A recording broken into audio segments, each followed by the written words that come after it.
Bonjour à tous. Donc effectivement, on va parler plantation et après la plantation, et surtout essayer de comprendre comment adapter son itinéraire technique et ses choix justement à son contexte de production. Voilà. Donc l'olivier, on le sait tous, c'est une culture pérenne. Et donc l'olivier, quand on plante un olivier, on le plante pour une longue durée. Même si cette notion de longue durée, elle a un petit peu évolué entre l'oliveraie traditionnel qu'on connaît, qui peut être voire même multiséculaire, par exemple en Corse, avec l'oliveraie en haie fruitière, comme vous avez vu, dont on a parlé ce matin, où effectivement la temporalité du verger oléicole n'est pas tout à fait la même. Ce qui est important, c'est qu'en fait, dès la plantation, les choix techniques que vous allez réaliser, ils auront un impact sur la productivité de votre verger, sur la longévité de ce verger et bien évidemment sur la rentabilité à court, moyen et long terme de votre verger. Donc effectivement, derrière, vous allez pouvoir moduler la performance de votre verger en adaptant de façon très fine votre itinéraire technique au contexte de production.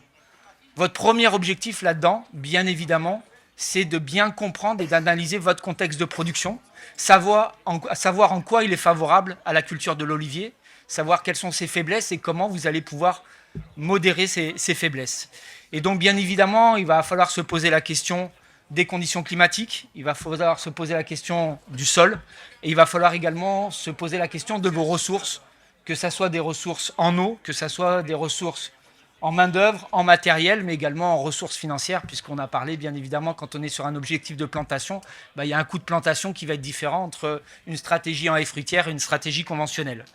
Bien évidemment, votre itinéraire technique, moi, je ne vais pas vous donner un exemple type en vous disant c'est comme ça que vous devez faire. Bien évidemment, cet itinéraire technique, il doit être adapté à votre contexte de production qui est propre à vos parcelles et à vos vergers. Et bien évidemment, cet itinéraire technique, il va évoluer au cours du temps. Et donc, c'est là aussi où vous allez devoir l'adapter au fur et à mesure de la croissance de votre verger. Donc, historiquement parlant, on va revenir juste un tout petit peu sur l'historique. La culture de l'olivier, c'était une plante quasiment exclusivement méditerranéenne. Et puis, à partir du XVIe siècle, cette culture, elle a commencé un peu à explorer le monde. Et on a commencé à voir apparaître cette production dans différents pays. Donc, ça a été d'abord le sud-ouest des États-Unis, quelques pays d'Amérique latine. Et puis après, plus tardivement, on l'a vu apparaître en Australie, en Chine, etc. Et cette diversification, là, vous voyez sur la carte, hein, vous avez les zones de production de l'olivier. Et cette étendue de zone de production de l'olivier dans le monde, elle montre bien que l'olivier a une certaine plasticité. Mais attention, on parle bien de plasticité, mais ça veut dire quand même que cette plasticité, elle est aussi limitée et qu'il y a bien des conditions qui sont favorables à la culture de l'olivier. Et c'est ce dont je vais vous parler un petit peu aujourd'hui, en vous parlant bien évidemment de vos choix, comme je vous l'ai dit, qui vont être très importants au moment de la plantation, et après, effectivement, comment vous allez pouvoir pondérer la situation par votre itinéraire technique. Mais bien évidemment, il y a un moment donné, devoir intervenir pour améliorer la situation, être dans une zone plus pertinente pour la culture de l'olivier, ça va avoir des impacts techniques et surtout économiques. Et bien évidemment, ça, il faut le prendre en considération parce que vous le verrez cet après-midi, un des éléments à prendre en compte, c'est le coût de production. Et je pense que certains d'entre vous vont avoir quelques surprises sur l'analyse des coûts de production qui a été faite par France Olive récemment. Donc tout d'abord, dans la compréhension de son contexte de production, on va bien évidemment parler des conditions climatiques. Rayonnement solaire et photopériode, température, précipitation, sécheresse, vent et hygrométrie. Donc l'olivier, c'est une plante héliophile à photopériode de jour long. Et comme l'ont dit mes collègues de Taux d'Olivo ce matin et d'Agromeiora, l'olivier, c'est une plante qui est très exigeante en lumière. Mais quand on dit très exigeante en lumière, c'est au moins 6 à 8 heures de lumière par jour.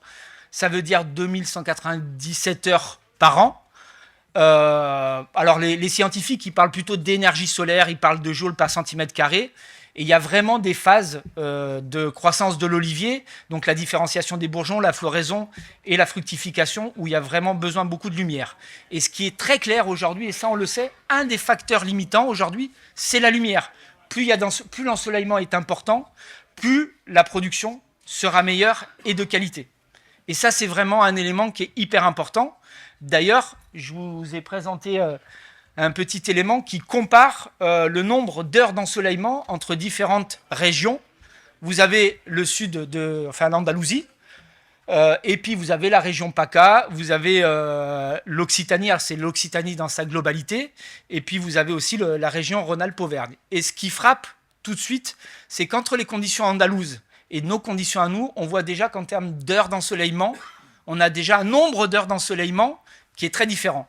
Et c'est d'ailleurs un des éléments, parce que quand, par exemple, les gens de Todo Olivo ou Agromeiora nous présentent dans leurs expérimentations les rendements qu'ils ont, il faut déjà prendre en considération le fait qu'en France, vous n'aurez pas ces rendements-là, tout simplement parce que vous n'avez pas les conditions, actuellement en tous les cas, vous n'avez pas les conditions d'ensoleillement suffisants pour arriver à de tels rendements.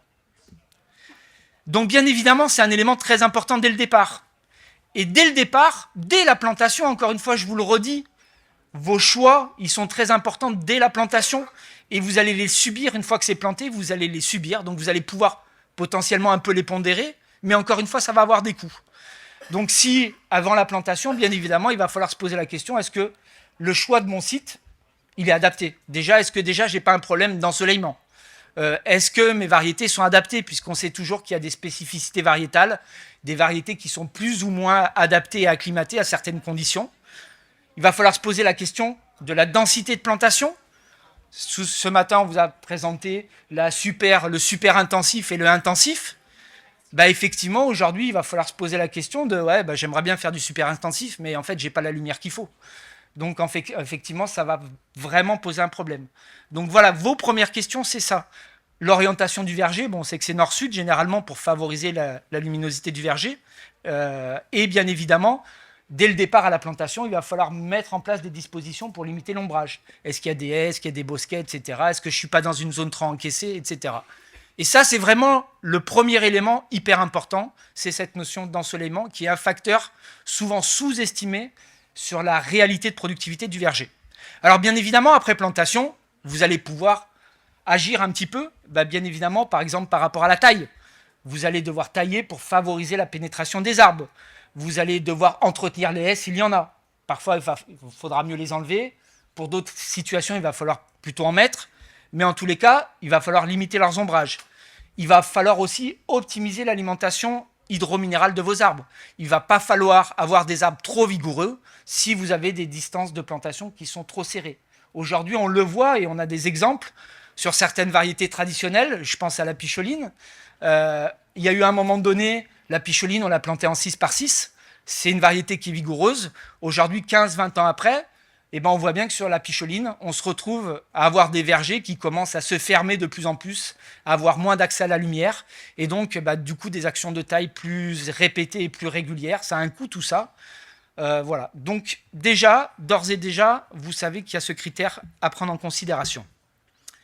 Alors l'olivier, si on parle de précipitation et de sécheresse, l'olivier c'est une plante qui est bien adaptée aux conditions de sécheresse. Donc les feuilles de l'olivier, elles sont ce qu'on appelle hypostaminiques, ça veut dire que les stomates qui assurent la respiration se trouvent sur la face inférieure des feuilles. En plus, les stomates, ils sont protégés par des trichomes. Donc c'est une plante qui est adaptée aux fortes chaleurs et aux conditions de sécheresse. Elle a la capacité d'arrêter sa croissance de la canopée, si effectivement elle se retrouve dans des situations hydriques difficiles. Elle a une capacité d'avoir une régulation stomatique de sa transpiration. Donc en maintenant ses fonctions physiologiques, elle a une grande capacité à transporter de l'eau des racines aux feuilles, même de l'eau qui est située très en profondeur, si tant est que le sol le permette. Elle a un système racinaire qui est très adaptable aux variations hydriques, c'est-à-dire que l'olivier peut se remettre très très rapidement d'une situation de stress hydrique. Il n'y a pas d'eau dans le sol, il pleut et immédiatement, et on le voit pour ceux qui ont des oliverains en pluvial, on voit nos olives qui sont toutes desséchées quasiment, et hop, il pleut et les olives se regonflent très rapidement. Et donc, c'est là, elle a cette capacité à se rétablir rapidement après un stress hydrique. Malgré tout, l'olivier a besoin d'eau. Et à un moment donné, oui, effectivement, vous pouvez planter des oliviers en conditions pluviales. Mais la vraie question qu'il faudra vous poser, c'est que effectivement, est-ce que j'ai un sol qui est adapté à cette condition pluvale? Aujourd'hui, on sait qu'il y a des oliviers qui sont dans des zones arides, où il pleut moins de 200 mm par an. La différence, c'est qu'il y a des sols qui sont profonds de 6 mètres. C'est un sol qui est très drainant, où la moindre goutte de pluie tombe dans le sol et mis en réserve dans le sol. Donc oui, vous pouvez produire dans ces conditions. Alors après, il y a une histoire de périodicité aussi des précipitations et de disponibilité de l'eau à des stades physiologiques qui sont très importants pour l'olivier. La floraison, la nouaison, et après la phase de l'hypogénèse. Mais ce qui est sûr, c'est que globalement, les besoins se situent entre 400 et 700 mm.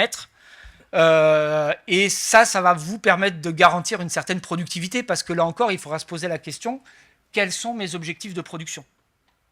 Voilà, parce que dans la salle, tout le monde n'a pas forcément les mêmes objectifs de production.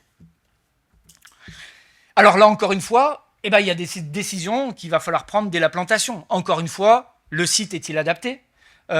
Sol, etc. Est-ce que vous avez des variétés qui sont adaptées? Puisque en fonction de est-ce que je vais faire de l'olive à huile ou de l'olive de bouche, est-ce que j'ai des variétés qui sont sensibles parce qu'il y a des sensibilités au stress hydrique? Hélène, c'est la conférence de demain. voilà, tu me l'enlèves de la bouche. Voilà, donc il y a des choix à faire. Encore une fois, la densité de plantation, bien évidemment, et il va falloir bien évidemment étudier son sol, savoir si j'ai un sol qui est profond, qui est exploitable par les racines, quelle est la texture de mon sol, la structure, la porosité, et donc indirectement quelle est la réserve utile de mon sol qui va être utilisable par l'olivier. Après, il faudra se poser la question aussi, est-ce qu'il y a de l'eau disponible? Est-ce que je suis alimenté par un réseau d'irrigation BRL, SCP, ou est-ce que j'ai la possibilité d'avoir un forage? Et bien évidemment, derrière, il faudra adapter son système d'irrigation. Donc ça, c'est des choix que vous allez faire dès la plantation. Et encore une fois, si vous ne répondez pas aux critères objectifs de plantation de l'olivier, vous allez devoir intervenir. Et toute intervention va avoir un coût. Et ce coût-là, il va se reporter derrière sur la productivité de votre verger et sur le coût de production. Donc après la plantation, bien évidemment, vous allez pouvoir progressivement améliorer vos sols. Apport de matière organique, travailler le sol pour permettre une meilleure pénétration de la pluie. Alors attention au travail excessif de sol. Éventuellement pailler. Va falloir gérer la concurrence hydrique, bien évidemment, en détruisant, en limitant l'enherbement.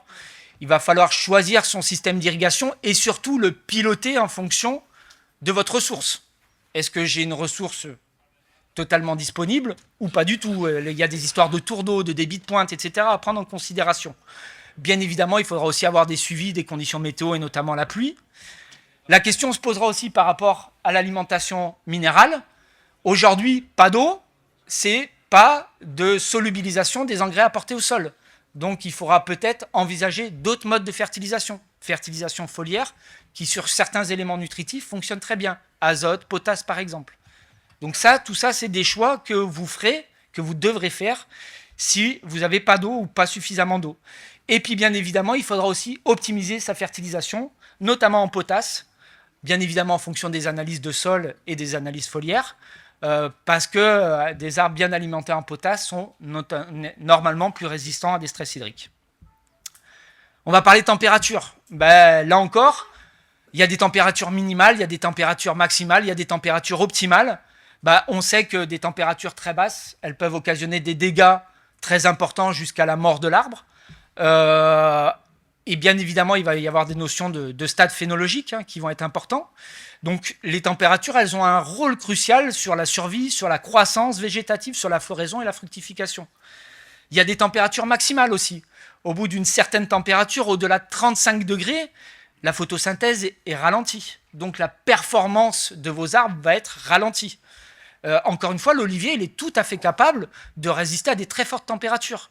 Mais à un moment donné, quand vous aurez ces fortes températures, à un moment donné, forcément, l'olivier, il va réguler sa transpiration et donc il va arrêter de s'alimenter, il va arrêter de croître.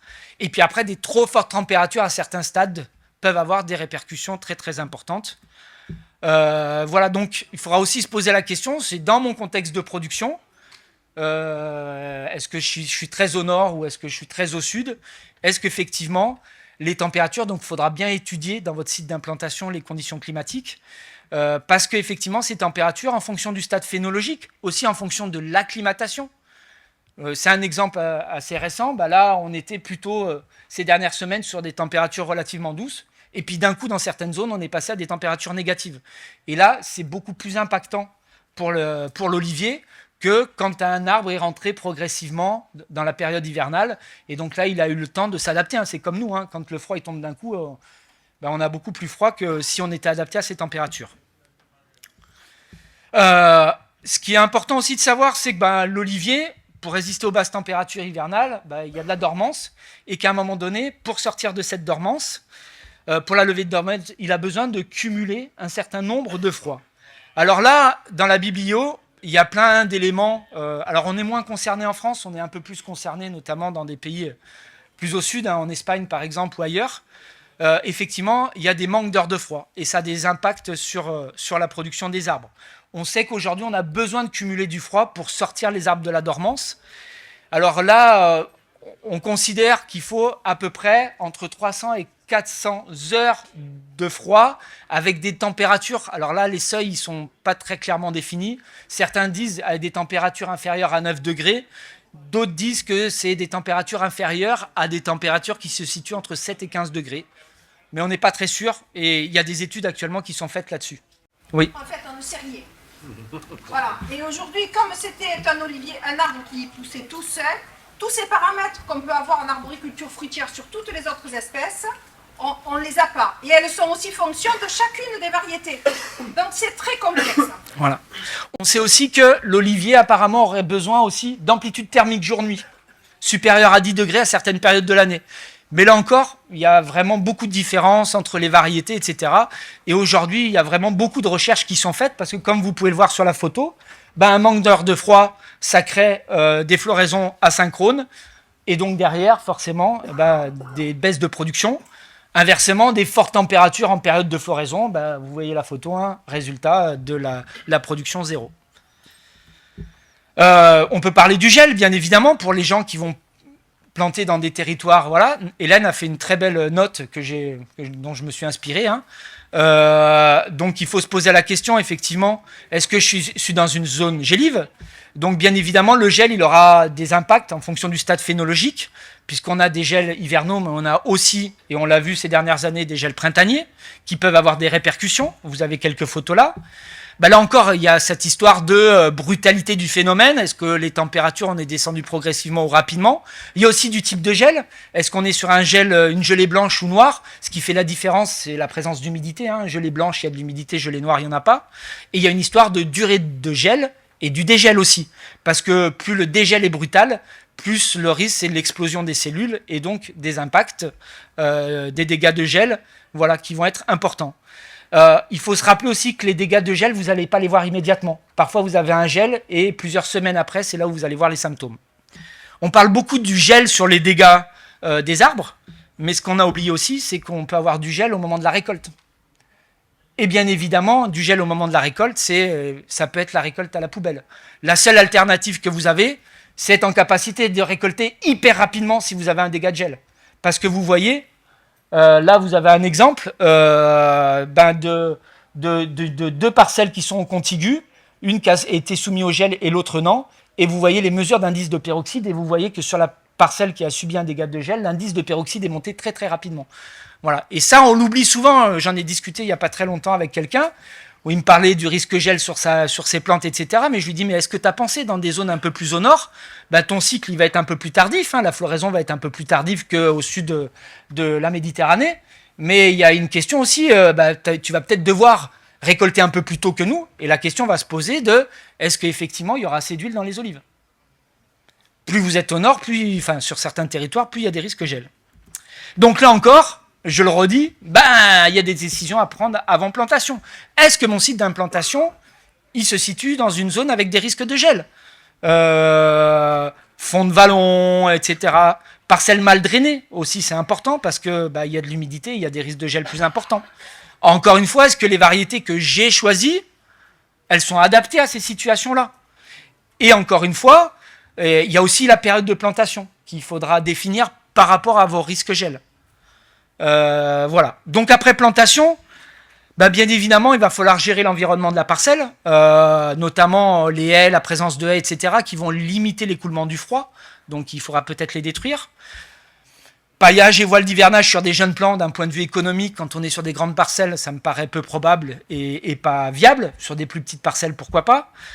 Il y a forcément la date et les méthodes de taille et date de récolte. Pourquoi la date et méthode de taille? Parce que dans des zones gélies, vous allez devoir décaler le plus possible votre taille pour pas prendre le risque, parce que quand vous allez tailler, vous allez inciter les arbres à redémarrer.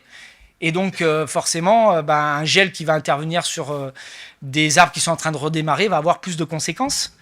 Il va falloir gérer votre enherbement, bien évidemment. Quand il y a des risques de gel, il va falloir détruire l'enherbement absolument, parce que forcément, enherbement égale humidité, égale, surtout dans les jeunes plantations, des risques plus importants.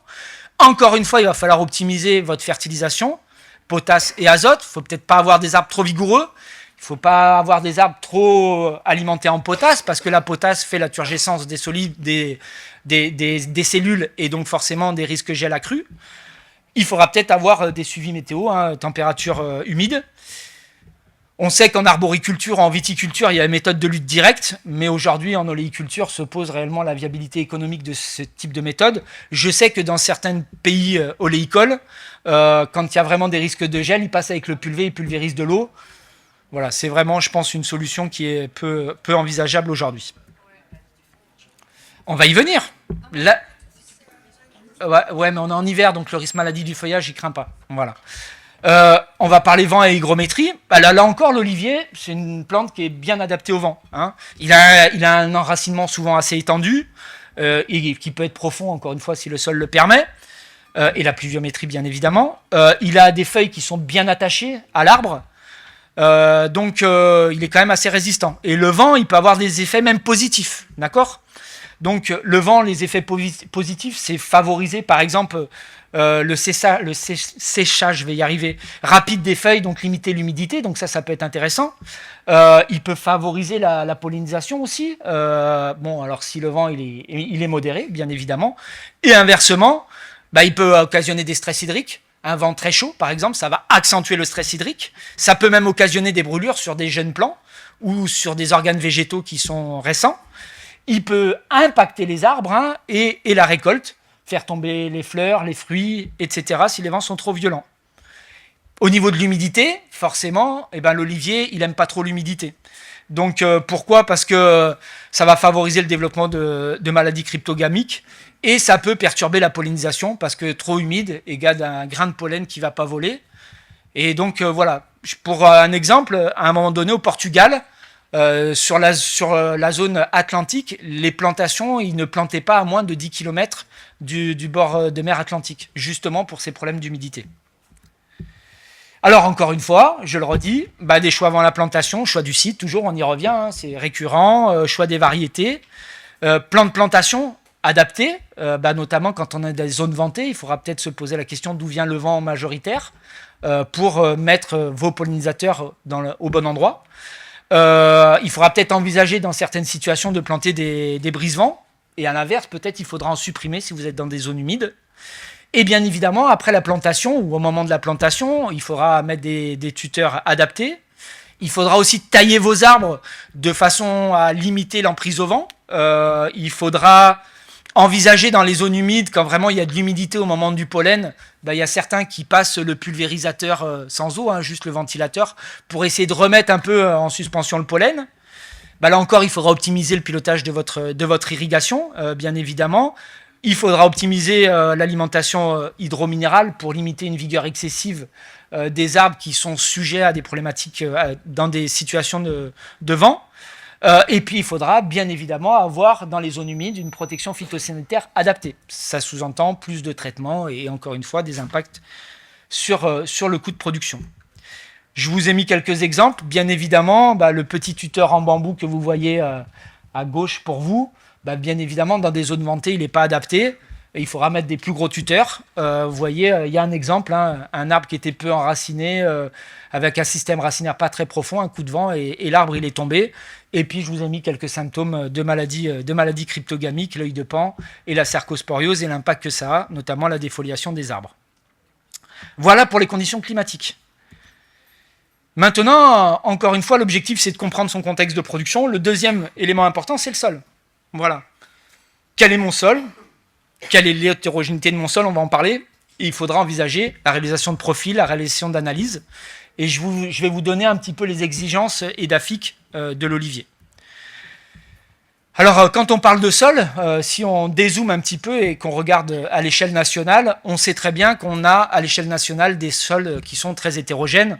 Je vous ai mis quelques cartes du GIS-Sol où vous avez la profondeur de sol, où vous avez la texture dominante, où vous avez la CEC, etc., la réserve utile. Et on voit très bien qu'à l'échelle nationale, on a des sols qui sont très différents à tous les niveaux, aussi bien physique que physico-chimique que biologique.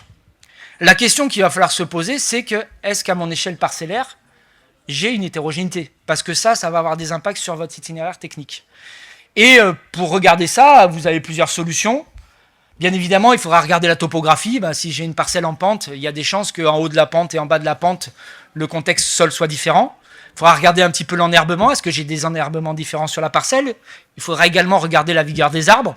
Là, on le voit très clairement sur la parcelle que vous voyez, qui fait à peu près 5 hectares. On voit déjà par photo aérienne, on voit déjà qu'on a des hétérogénéités au niveau de la vigueur des arbres. Voilà. Et puis après, il y a d'autres techniques qui permettent d'aller encore plus loin et qui peuvent être intéressantes à mettre en œuvre, qui sont aujourd'hui finalement pas si coûteuses quand on va planter un certain nombre d'hectares. C'est la résistivité électrique. Donc je vous donnais un exemple justement de cette parcelle-là. On a fait passer une entreprise, nous on travaille avec Geocarta, pour faire des cartographies de résistivité électrique. Je fais passer un courant électrique dans le sol et ça permet de voir s'il y a une résistance du sol. Plus le sol est humide, plus il est résistant, plus il est conducteur.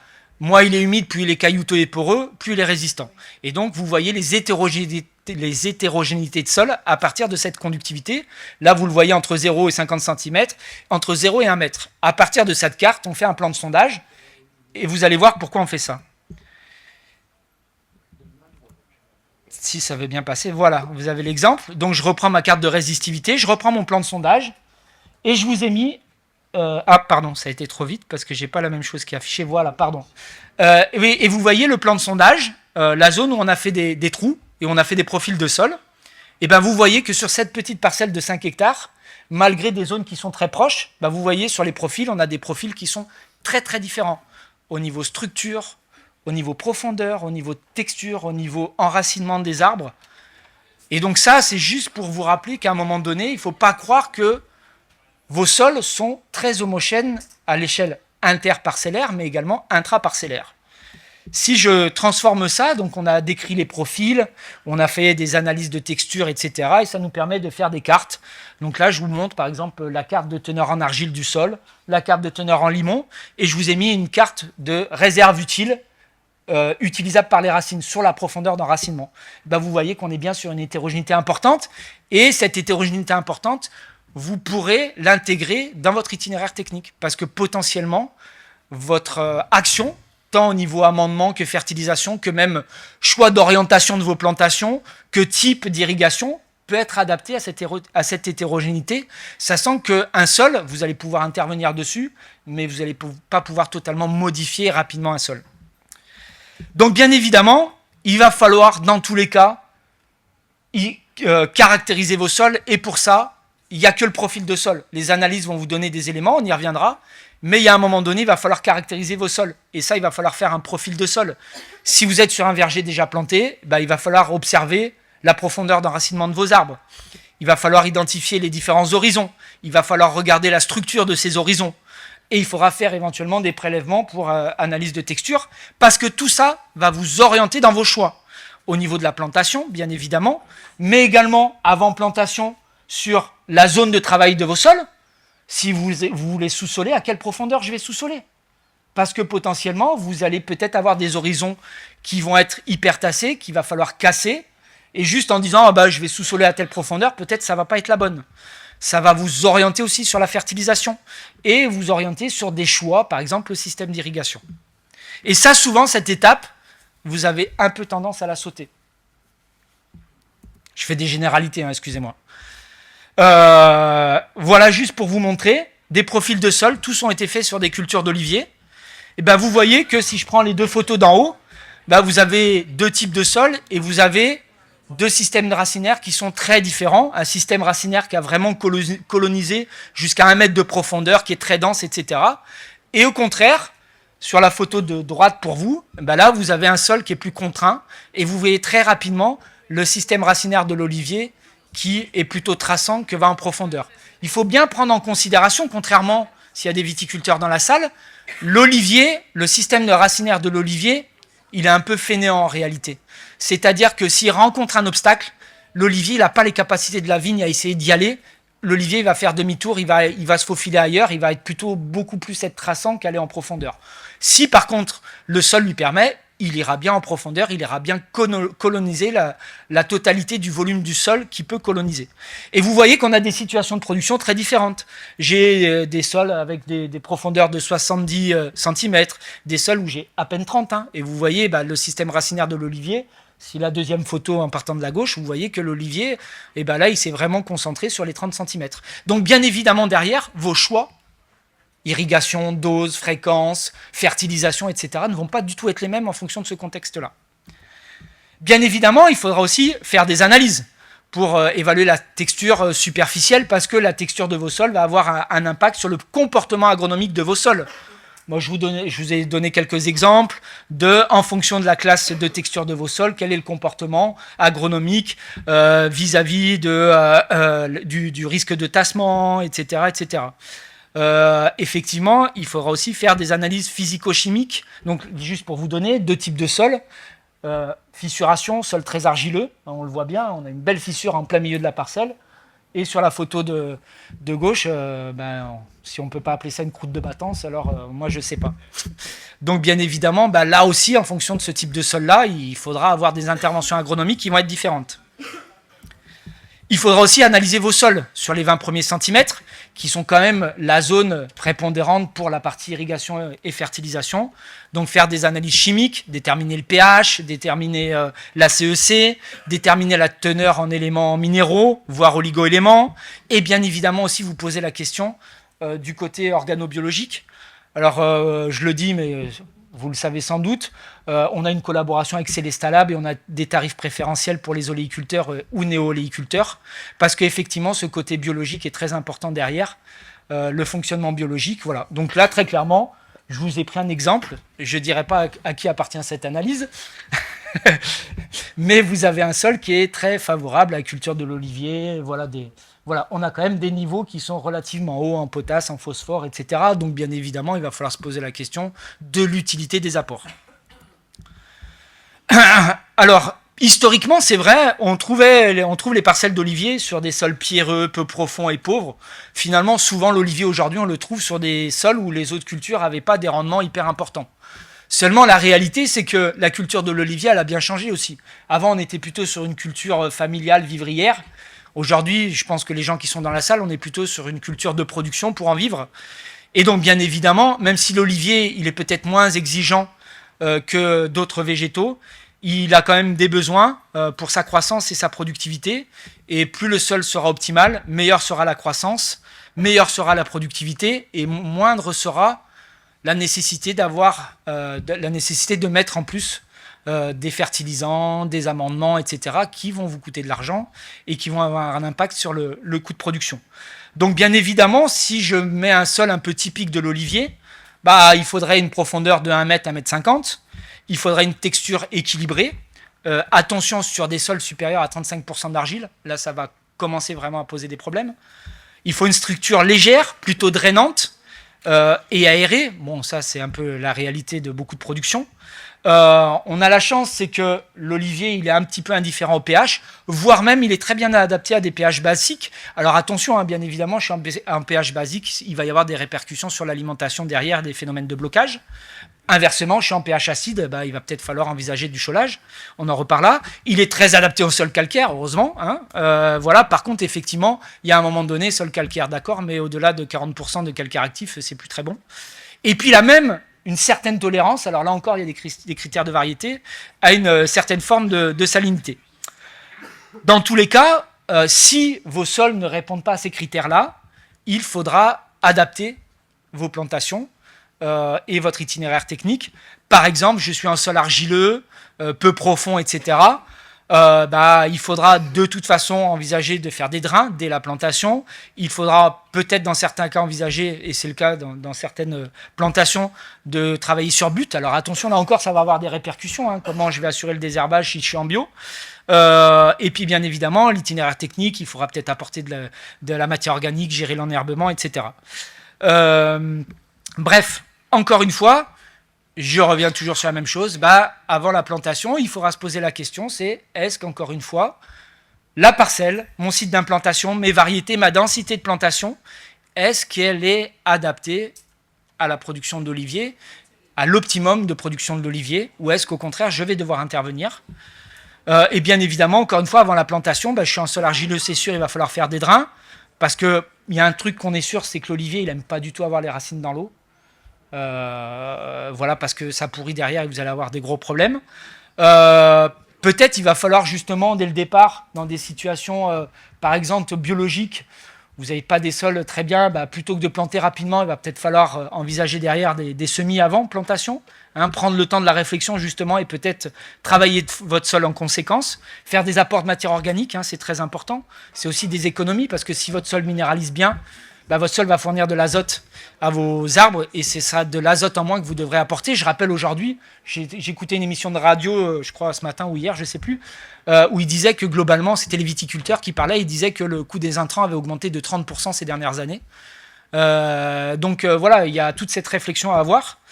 Bien évidemment, il faudra se poser la question par rapport à mon sol, je vous l'ai dit, hein, la PAC du sol, est-ce que mon système d'irrigation il est adapté ? Bon, il y aura d'autres paramètres à prendre en considération dans le choix de votre système d'irrigation. La ressource, est-ce que j'ai de la ressource ? Est-ce qu'elle est disponible ? Et se poser la question de mes débits de pointe, etc. Parce que je n'ai pas qu'une parcelle, j'en ai d'autres et qu'il va falloir pouvoir arroser au bon moment. Bien évidemment, après plantation, si votre sol n'est pas adapté, par exemple pH acide, il faudra choler. Si j'ai un sol qui fonctionne mal, il faudra envisager peut-être des apports de matière organique. Alors là, se posera la question de quel apport, d'où l'intérêt de faire des analyses organobiologiques avec Célestat Lab qui va vous permettre de définir quel type de matière organique vous avez besoin. Il faudra peut-être envisager du travail de sol. Là encore une fois, il faudra se poser la question du travail de sol et de son impact sur le sol en lui-même, parce qu'à court terme, effectivement, ça peut avoir des intérêts. Par contre, les passages répétés, etc., ça peut engendrer sur des sols limoneux, à force de l'émiettement du sol, des sols qui vont être plus sensibles à la croupe de battance. Il faudra peut-être envisager également la mise en place de couverts végétaux, que ce soit sur le rang ou l'interrang. Alors maintenant, il faudra se poser encore une fois la question de vos ressources disponibles. Eau d'irrigation, main-d'œuvre, matériel, et en sous-entendu la mécanisation, et les ressources financières et les obligations. Ce que j'entends par obligation, c'est ce que je suis en agriculture biologique ou en conventionnel. En eau d'irrigation, selon votre contexte de production, il faudra se poser la question de mes précipitations annuelles et surtout de leur répartition. On sait que l'olivier, il y a des moments où il a besoin d'eau, hein, et notamment au moment de la floraison-nouaison, au moment de la lipogénèse. Donc il faudra se poser la question de vos sols, de la réserve utile de vos sols. Il faudra se poser la question de la densité de plantation et de la taille des arbres, parce que bien évidemment, plus un arbre est gros, plus il transpire, plus potentiellement il va consommer de l'eau. Il faudra se poser la question des variétés et du type de production. Faire de l'olive à huile et faire de l'olive de table, c'est pas la même situation. En olive de table, vous ne pourrez jamais mettre vos arbres dans une certaine forme de stress hydrique, alors que ça va être possible sur l'huile. Il faudra se poser la question du type de système d'irrigation. Et bien évidemment, je le redisais, je le répète et je le redis, encore une fois, il y a quels sont à vous propres, quels sont vos objectifs de production. Parce qu'encore une fois, vous n'êtes pas tous dans la même situation. Donc dans tous les cas, il faudra s'assurer que vous avez une ressource en eau qui est suffisante et de qualité pour répondre aux besoins d'irrigation, si vous avez besoin d'irrigation dans votre contexte de production, ce qui est, à mon avis, fort utile aujourd'hui si vous voulez avoir la garantie d'une production continue, régulière et suffisante. Et là, il faudra se poser la question du dimensionnement adéquat en fonction de vos cultures, des débits de pointe, des périodes, des tours d'eau. Et là, encore une fois, souvent, je rentre dans des parcelles oléicoles. Oui, il y a de l'eau d'irrigation, mais sauf que la borne, elle n'est pas suffisante. Il n'y a pas un mètre cubage suffisant. Et surtout, le producteur se retrouve dans l'impossibilité d'apporter le besoin de la plante au moment où il en a besoin. Tout simplement parce qu'il doit arroser aussi ses autres cultures. Donc là aussi, il va falloir vraiment se poser la question dès le départ et faire appel à des professionnels pour bien dimensionner vos installations en fonction de vos productions. Et on sait que globalement, l'olivier, il a besoin d'eau. Et souvent, le besoin d'irrigation, si je prends les vergers que je suis aujourd'hui, sur lesquels j'ai tout un indicateur au niveau irrigation, on est à peu près entre 150 et 500 mm d'eau d'irrigation pour répondre aux besoins. Comprendre son contexte de production, c'est aussi définir quelles sont mes ressources. Bien évidemment, selon le degré de mécanisation de votre verger, il faudra disposer d'une main-d'œuvre suffisante et qualifiée. On vous le disait ce matin, y compris en Espagne, ils commencent à avoir des difficultés à trouver de la main-d'œuvre. Et je ne parle pas de la main-d'œuvre qualifiée, déjà, et c'est un peu pareil chez nous. Donc il faudra se poser la question de est-ce qu'il ne faut pas que je passe sur une stratégie de mécanisation ? On sait qu'aujourd'hui, et vous le verrez quand on parlera des coûts de production cet après-midi, les deux ateliers qui coûtent de l'argent aujourd'hui au niveau oléicole, c'est la taille, c'est sûr, mais peut-être plus encore la récolte. Donc, bien évidemment, que ça soit pour la taille et pour la récolte, vous avez des degrés de mécanisation possibles, diverses et variés. Et bien évidemment, encore une fois, il faudra vous poser la question de est-ce que, dans mon contexte de production, à l'endroit où je suis, est-ce que je peux mobiliser de la main-d'œuvre, par exemple, au moment où j'en ai besoin ? Il faudra se poser la question du climat et des variétés, du contexte de production. Il faudra vous poser la question du mode de production. Traditionnel, intensif, table ou huile, parce que forcément, le degré de mécanisation n'est pas les mêmes. Et la période de mobilisation n'est pas la même. Le matériel, votre choix de matériel. Je vais donner exemple, je suis un viticulteur, j'ai déjà une machine à vendanger. Si je suis un peu bricoleur, je peux peut-être un petit peu l'adapter pour récolter de la haie fruitière. Donc potentiellement, ça peut être une idée. Comme ça, ma machine à vendanger, je peux la mobiliser également pour de la récolte en haie fruitière.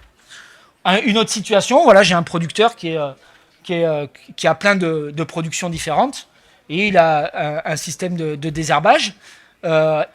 Plutôt que sur sa production à haie fruitière, plutôt que de faire une densité de plantation en 5 mètres interrang, lui, il s'est dit, malgré les inconvénients lumière ou autres, il s'est dit non, mais moi je les mets à 4 mètres parce que j'ai une machine aujourd'hui qui me permet de travailler à 4 mètres, que si je suis à 5 mètres, je vais devoir faire plusieurs passages, ça va me mobiliser du temps, potentiellement de l'argent, et il en a pas, tout simplement parce qu'il a plein d'autres cultures, et que donc il a décidé de planter à 4 mètres pour ces choix-là. Mais ça, c'est des choix particuliers qui dépendent et que vous allez devoir réaliser aussi, vous, par rapport à votre matériel.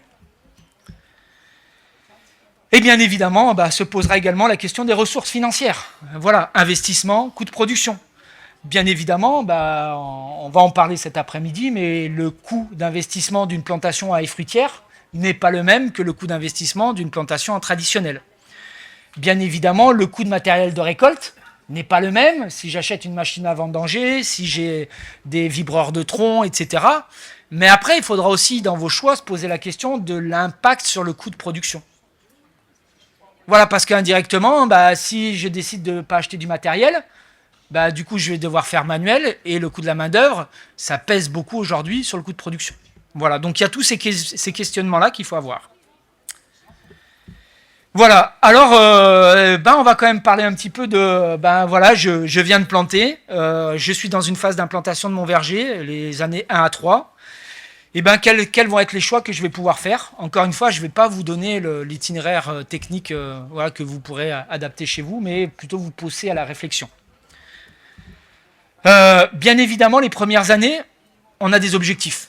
favoriser l'enracinement et la croissance végétative, et donc limiter forcément les stress biotiques et abiotiques, donc stress biotique, les ravageurs, et les maladies, et les stress abiotiques, froid, sécheresse, qui vont avoir des impacts sur vos plants, votre matériel végétal. Et forcément, comme je suis sur la période 1 à 3 ans, pour les variétés haies fruitières, on sait que un des avantages de la haie fruitière, c'est la rapidité de rentrée en production. Et souvent, en tous les cas de ce que j'ai pu constater, souvent 3e ou 4e feuille, on rentre en production vraiment par rapport à un verger traditionnel où la rentrée en production va être plus tardive. Bien évidemment, il va falloir se poser la question des conditions climatiques. Je suis en zone froide, forcément, le risque principal, c'est le gel. Donc là, il faudra se poser la question de est-ce que je dois protéger mes plants et est-ce que je peux le faire économiquement et techniquement. Et bien évidemment, ce qui va être important là, c'est de gérer votre couvert. Là, c'est sûr, vous êtes en phase de plantation, vous avez des jeunes plants au sol, il y a un risque de gel, il faudra absolument en période gélive que votre couvert il soit détruit. Et ça, il faudra bien le prévoir. Je suis en zone chaude et sèche. Le risque principal, c'est le stress hydrique sur des jeunes plants. Donc là, il faudra optimiser vos irrigations. Apport et fréquence, encore une fois, en fonction de vos systèmes d'irrigation et de vos sols. Améliorer l'efficience des précipitations, bien évidemment. Couvert, parce qu'aujourd'hui, oui, effectivement, le couvert peut avoir une incidence sur la concurrence hydro-minérale, mais c'est aussi va favoriser la pénétration de l'eau dans le sol. Il faudra se poser la question éventuellement du travail superficiel du sol. Mais encore une fois, il va falloir se poser la question de l'impact du travail superficiel sur les sols, avec des risques derrière à court, moyen et long terme, croûte de battance, etc. Mais également sur le fait qu'un sol travaillé est plus aéré, etc. Ce qui veut dire que votre matière organique va minéraliser plus rapidement. Et donc, vous allez perdre du capital organique plus vite. Donc là encore, il y aura des choix. Je travaille mon sol, peut-être qu'il va falloir que je fasse plus souvent et plus régulièrement des apports de matière organique. Je suis en zone ventée, bien évidemment. Le risque principal, c'est le déracinement des plants et ou éventuellement les malformations. Donc là, c'est sûr, il faudra installer des tuteurs solides et qu'il faudra positionner face au vent. Ça, c'est hyper important. La gestion du sol, bien évidemment. Je rappelle que mon objectif les premières années, c'est l'installation de mon système racinaire. Donc bien évidemment, il va falloir limiter au maximum la compaction et favoriser la porosité du sol pour faciliter l'installation et le développement de votre système racinaire. Apport de matière organique exogène pour améliorer la porosité et l'état structural. Donc je vous ai mis 2 graphiques.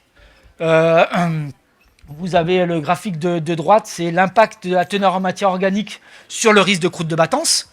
Et vous avez à gauche le rapport matière organique-argile. Ce qu'on sait, c'est qu'aujourd'hui, plus vous avez un sol argileux, plus vous allez devoir avoir une teneur en matière organique importante pour avoir une structure de sol qui soit adaptée. Il faudra bien évidemment mettre en place un couvert végétal naturel ou sommet sur l'interrang, voire même sur le rang, pour limiter le risque de tassement et la battance sur des sols argileux, limoneux ou argilo-limoneux.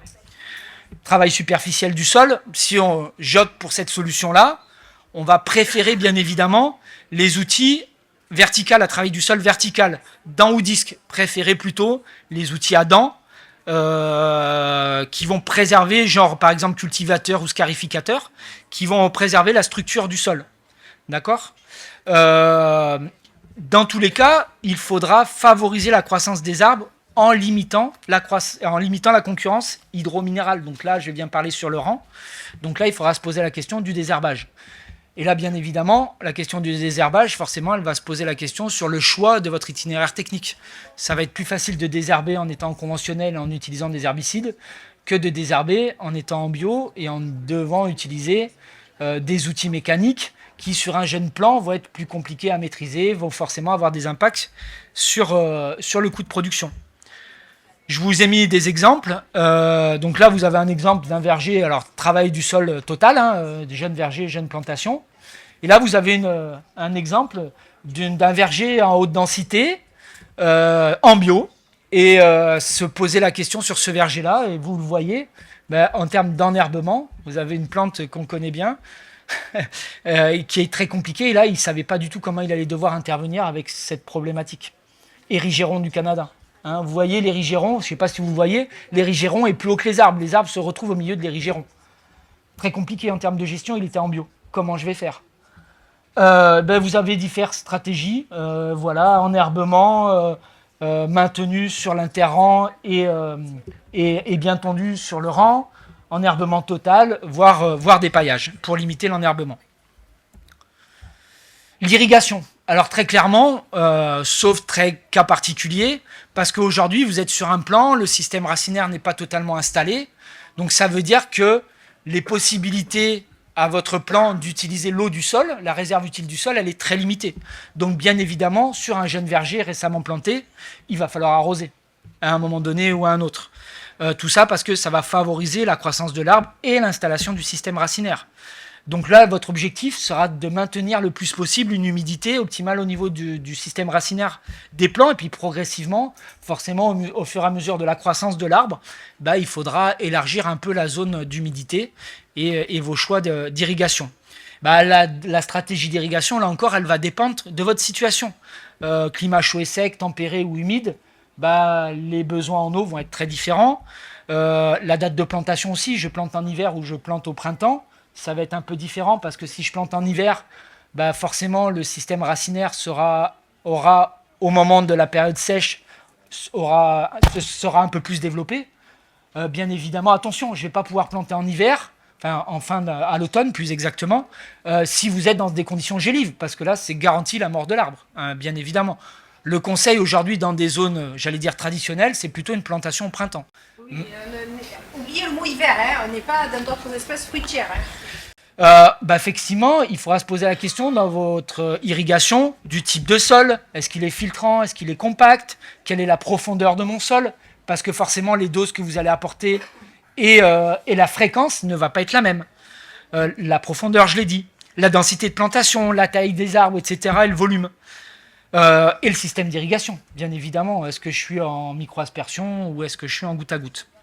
Et bien évidemment, qui devra être adapté, encore une fois, à votre ressource, etc. Voilà. Donc, dans tous les cas, l'irrigation de votre jeune plantation, elle devra inciter les arbres à coloniser un maximum le volume de sol utile par l'olivier. C'est bon, je vais être dans les temps. Voilà, je vais vous donner quelques exemples. Vous voyez que là, sur des vergers en haie fruitière, ils ont d'ores et déjà installé des systèmes d'irrigation goutte à goutte.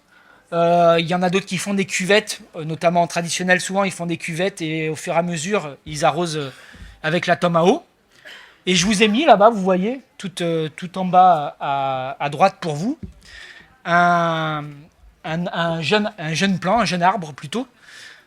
Et en fait, le producteur, à un moment donné, s'est retrouvé avec des gros problématiques. Ces arbres, ils commençaient à jaunir, à dépérir, etc. Et du coup, je suis allé voir sur le verger ce qui se passait. Ma première réflexe, c'était de voir un petit peu ce qui se passait au niveau du système racinaire. Et là, très clairement, vous voyez qu'on a un système racinaire qui est plus que superficiel. J'ai à peine gratté comme ça, il y avait déjà le système racinaire. Et j'ai très vite compris qu'en fait, cette situation, elle était très liée à justement sa pratique d'irrigation au début, puisqu'il était sur une irrigation goutte à goutte, très fractionnée et très petite. Et donc, finalement, le système racinaire, comme je vous l'ai dit, l'olivier, il est un peu feignant. Et donc, son système racinaire s'est vraiment limité dans la zone où il y avait à boire et à manger, tout simplement. Et donc, on a un système racinaire qui est très traçant, très superficiel. Et donc, forcément, la problématique, c'est que la durabilité de ça, elle est plus compliquée. La résilience de vos arbres, elle est beaucoup plus limitée. Et effectivement, ces arbres ont commencé à rencontrer un problème, tout simplement parce qu'à un moment donné, en fait, il a eu un problème. Il n'y avait pas l'eau au bon moment. Il y avait des travaux sur sa zone d'irrigation. Et donc, il n'y avait plus d'eau. Et donc, ces arbres, ils ont commencé à dépérir parce qu'ils n'avaient pas la résilience suffisante. Fertilisation. Là encore, pendant la phase d'implantation du verger, les besoins principaux concernent surtout l'azote et le phosphore. C'est pas la peine d'aller apporter de la potasse.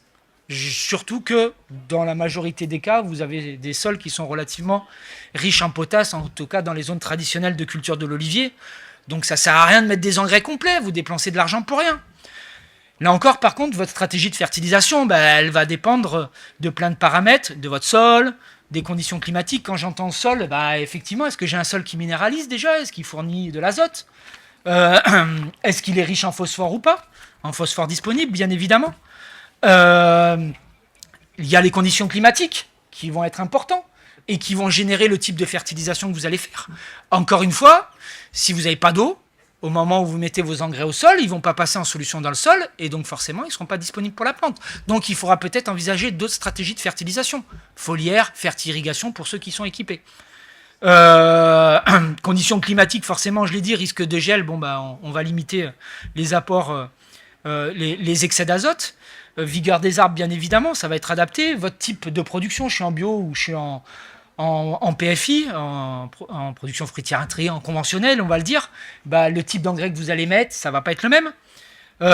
Présence d'un système d'irrigation, bien évidemment, pour la solubilisation des engrais. Présence d'un couvert végétal qui va faire potentiellement une concurrence hydrominérale. Donc, en fonction de ça, il va falloir effectivement gérer vos apports. Dans tous les cas, ce qui est sûr, c'est que votre objectif, encore une fois, c'est la croissance, d'accord, végétative et racinaire. Et donc, l'élément principal, surtout, c'est l'azote. Et cet azote, dans tous les cas, soyez sûr qu'il va falloir le fractionner sur des jeunes plantations, mais même plus tard d'ailleurs. Malheureusement, c'est souvent le cas. Vous ne fractionnez pas suffisamment vos apports. Et ben, à un moment donné, il va falloir fractionner beaucoup vos apports pour qu'effectivement, il y ait de l'azote qui soit disponible. N'oubliez pas que le cycle de l'azote dans le sol, il y a des pertes par volatilisation, lessivage, etc. Donc, pensez à bien fractionner vos apports. On va parler un peu de la formation de l'arbre. La spécialiste, elle est là. Il faudra accompagner progressivement l'arbre dans la mise en place de son architecture, structuration et hauteur des charpentières. Ça, généralement, on va le faire à partir de la 2e année, bien évidemment, sauf si au niveau de vos plans, il y a des erreurs à corriger, des dichotomies, par exemple. C'est l'exemple là. Tu m'excuseras, Hélène, j'ai piqué une photo à toi. et bien évidemment, encore une fois, votre stratégie de taille, elle devra être adaptée à votre mode de production, traditionnel ou intensif. Huile ou bouche, parce que ça ne va pas être les mêmes méthodes de taille potentiellement. Il y a la densité de plantation, bien évidemment. Au mode de récolte envisagé. Forcément, si d'ores et déjà, je prévois de la récolte mécanique, la hauteur de mes vibrages de tronc, par exemple, la hauteur de mes charpentières ne va pas être du tout la même. Mode de récolte envisagé, bien évidemment, manuel ou mécanique. Aux conditions climatiques, ensoleillement, vent, risque de gel, et aux variétés, et indirectement à leur vigueur. Et enfin, les premières années, il faudra aussi gérer la partie sanitaire, phytosanitaire. Dès la plantation et pendant toute la phase d'installation du verger, il faudra limiter les attaques d'un certain nombre de bioagresseurs, dont les principaux. Voilà. Voilà. Et là encore, il faudra se poser la question de la stratégie de protection, qui ne va pas forcément être la même, bien que, pour certains ravageurs, oui, en fonction du mode de production, bio ou PFI, et aux conditions climatiques et la dynamique de ces bioagresseurs dans votre contexte de production. Et enfin, et encore une fois, tout ça, il va falloir le suivre et forcément adapter vos pratiques, ajuster vos pratiques.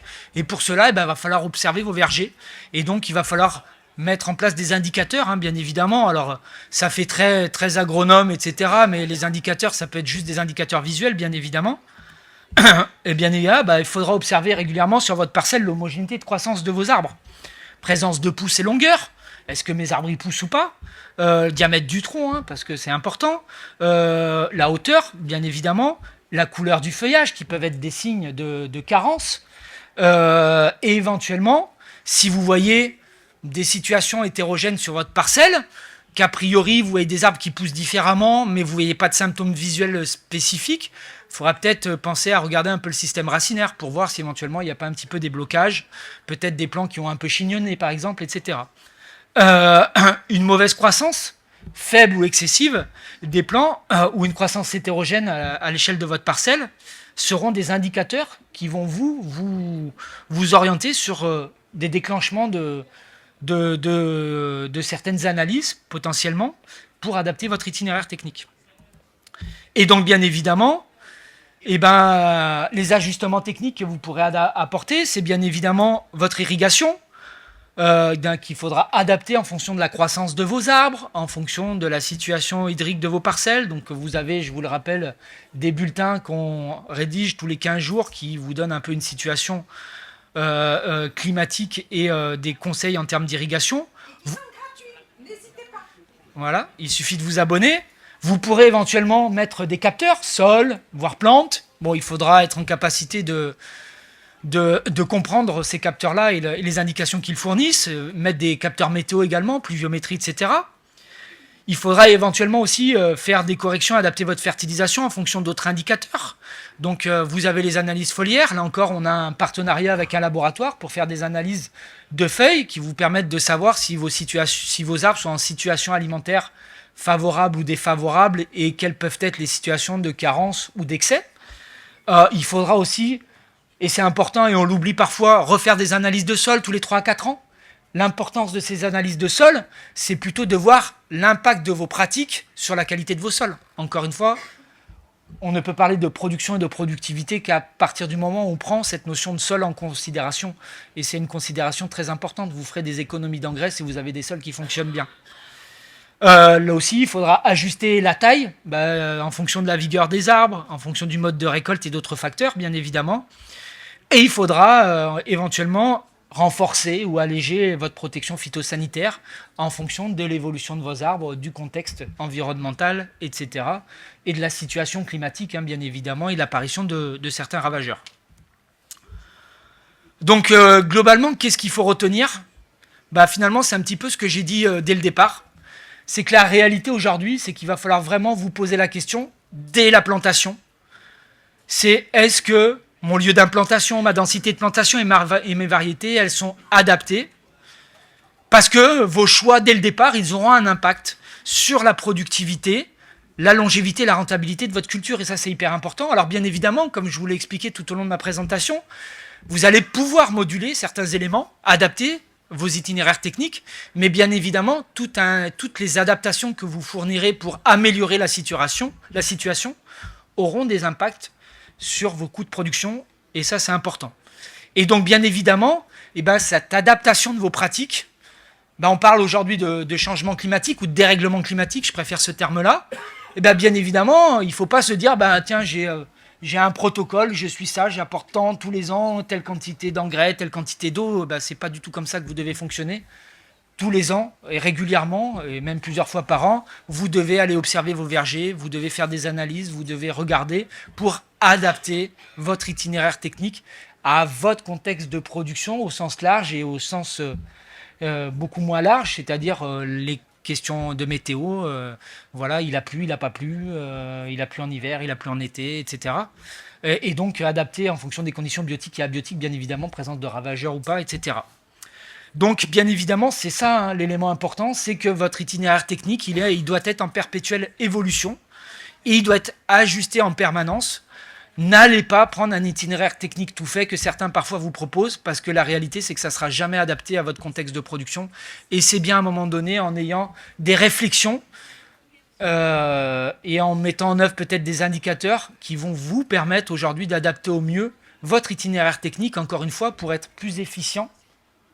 Et l'efficience, on entend par efficience en termes d'efficience par rapport aux apports et donc à la productivité, mais ici efficient en termes de coût de production, parce que vous allez voir, c'est un élément très, très important à prendre en considération si demain vous voulez être oléiculteur et produire de façon régulière et économiquement viable. Voilà, je vous remercie.